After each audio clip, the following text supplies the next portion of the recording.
Saudi আরবের আল খারিজে প্রবাসী বাংলাদেশিদের উদ্যোগে সংবর্ধিত হয়েছেন বিশিষ্ট ব্যবসায়ী ও শিক্ষানুরাগী ব্যক্তিত্ব নূর আলম নূর।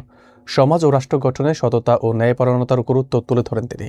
প্রবাসী লেখক, সাংবাদিক, ব্যবসায়ী ও বিশিষ্টজনদের উপস্থিতিতে আয়োজনটি পরিণত হয় মিলন মেলায়। বিস্তারিত থাকছে এম মেহেদুল খানের প্রতিবেদনে। সৌদি আরবের আল খারিজে প্রবাসী বাংলাদেশি কমিউনিটির আয়োজনে সংবর্ধিত হয়েছেন বিশিষ্ট ব্যবসায়ী ও ইনভেস্টর নূর আলম নূর। চট্টগ্রামের সীতাকুণ্ড উপজেলার কৃতি সন্তান নূর আলম নূর দীর্ঘদিন ধরে সৌদি আরবে সফলতার সঙ্গে ব্যবসা পরিচালনার পাশাপাশি শিক্ষানুরাগী ও সমাজসেবী হিসেবে পরিচিত।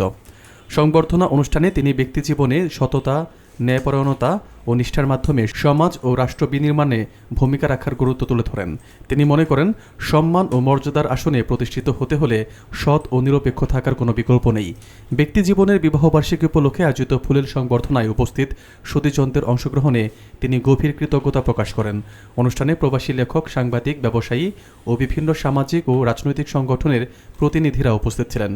তাদের মধ্যে ছিলেন এনটিভি সৌদি আরব প্রতিনিধি ও প্রবাসী সাংবাদিক ফোরামের প্রতিষ্ঠাতা সাবেক সভাপতি ফারুক আহমেদ চান, আল খারিজের বিশিষ্ট ব্যবসায়ী আসলাম আহমেদ মোরশেদ, প্রবাসী লক্ষ্মীপুর জেলা বিএনপির সাধারণ সম্পাদক ফারুক হোসেন পাটোয়ারি, প্রবাসী নোয়াখালী জেলা বিএনপির সাধারণ সম্পাদক মোহাম্মদ উমর ফারুক সহ আরও অনেকে। অনুষ্ঠানের এক পর্যায়ে সংবর্ধিত অতিথি নূর আলম নূরকে ফুলেল শুভেচ্ছায় বরণ করে নেওয়া হয়।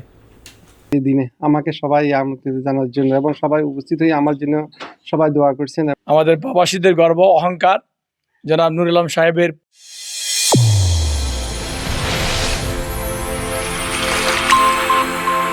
চ্যানেল A1 হৃদয়ের স্পন্দন।